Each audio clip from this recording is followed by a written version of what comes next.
He joined the army to serve his country. But instead of dying in battle, he was murdered on his own base, and the military nearly buried the truth.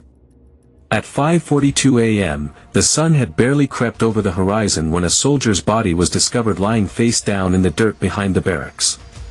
His uniform was soaked through, the crimson stains stark against army green.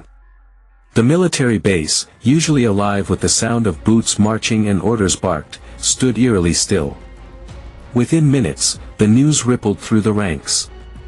One of our own has been murdered. What no one realized in that chilling dawn was that this was no ordinary crime. It would pull back the curtain on betrayal, silence, and a system determined to protect itself rather than seek justice. Stay with me to the end of this story, because what happened inside Fort Bragg that night is as much about loyalty and power as it is about murder. Fort Bragg, North Carolina. One of the largest and most famous military installations in the world. Home to tens of thousands of soldiers, it was a city within a city. In 2008, the United States military was stretched thin, juggling wars in Iraq and Afghanistan. Deployments were long, casualties constant, and soldiers returned with scars, some visible, many hidden. The base itself was sprawling. Helicopters thundered overhead, the smell of jet fuel mixed with pine, and barracks lined in rows held soldiers of every rank. From the outside, Fort Bragg symbolized discipline, strength, and pride. But beneath the surface, tension simmered. Alcohol flowed too freely, personal disputes boiled over, and mental health was often ignored. It was a place where the line between brotherhood and rivalry blurred dangerously. Private First Class Brandon Lewis, 21 years old, fresh out of Kentucky. Bright-eyed, eager, and idealistic. He wrote in his letters home about wanting to make a difference and serve with honor.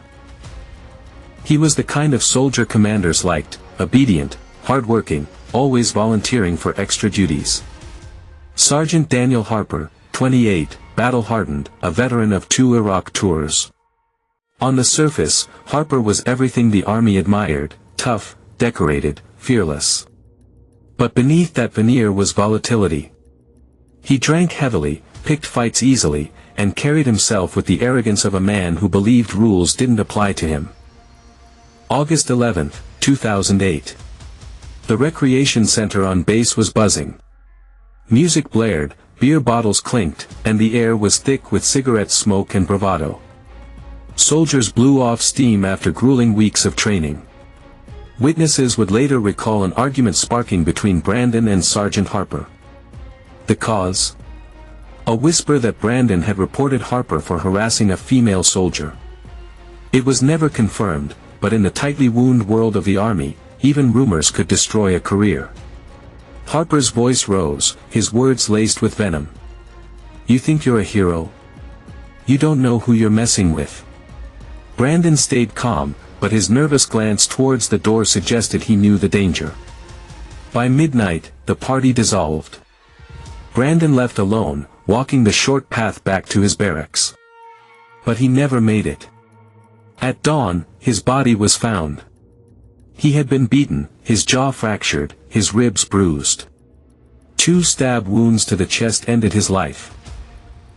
In his clenched fist were his dog tags, as if he held on to his identity in his final moments. There were no signs of struggle. Brandon had trusted his killer. The scene was chaotic. Soldiers gathered, whispering, their faces pale. The military police sealed the area, but almost immediately, cracks appeared in the investigation. Evidence was mishandled. Surveillance cameras pointed at the barracks had mysteriously stopped working. Witnesses who had spoken freely the night before suddenly grew quiet. The first official report released to the press claimed, "Soldier found dead on base. No signs of foul play." Brandon's family, hundreds of miles away in Kentucky, received a call that shattered them.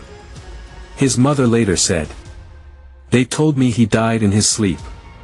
Then they said it was an accident. Finally, they admitted he was murdered. I didn't know what to believe." Behind the scenes, Corporal Ramirez spoke out. She told investigators. Brandon was terrified. He said, "If something happens to me, it'll be Harper." I begged him to report it formally, but he didn't want to be seen as weak. Still, superiors insisted on keeping the case in-house. To the Army, scandals were enemies of morale and reputation. And finally, a young private came forward, his conscience heavy. He admitted Harper had cornered him after a night of drinking, boasting about what he'd done. He said Brandon was a rat. That he had no choice. He laughed when he said it, like it was a joke. This testimony cracked the wall of silence. Forensic teams revisited the scene, matching Harper's boots to prints in the dirt. Blood traces, faint but present, were found on his knife. The Army had no choice but to act. Harper was arrested. In 2010, the military court convened. Harper walked in wearing his uniform, medals still pinned to his chest, a chilling reminder of the double life he lived. The prosecution argued that Harper killed Brandon to protect his career and silence a potential whistleblower. The defense painted Harper as a decorated soldier unfairly targeted, insisting there was no direct proof tying him to the stabbing. Witnesses were torn. Some broke down on the stand, admitting their fear of Harper. Others recanted previous statements, clearly pressured by the unspoken rule of loyalty to one's unit. After weeks of testimony, the verdict came, guilty of second-degree murder. Harper was sentenced to 35 years in military prison. For Brandon's family, justice felt incomplete. His mother stood outside the courtroom, clutching his photo, saying, "They tried to bury the truth. If not for one brave soldier, my son's death would have been written off as nothing." The case sent ripples through Fort Bragg. Soldiers who once looked at Harper with respect now whispered his name like a curse. But the deeper wound was trust in a system that chose silence over justice until it was forced otherwise. Corporal Ramirez eventually left the Army. In an interview years later, she said, "I lost faith that day. Not just in Harper, but in the institution I gave my life to. If they could try to erase Brandon, what else had they erased?" The murder of Private First Class Brandon Lewis was not just a crime of passion or rage. It was a crime magnified by a system built on silence, where image mattered more than truth. And while justice was eventually served, it came at a cost: broken trust, shattered lives, and questions that still linger. So ask yourself, how many crimes inside powerful institutions remain hidden, silenced by fear and loyalty? Share your thoughts in the comments below, and don't forget to subscribe for more true crime stories that uncover the truths others try to bury. This story is a fictionalized true crime narrative created for entertainment, educational and awareness purposes only.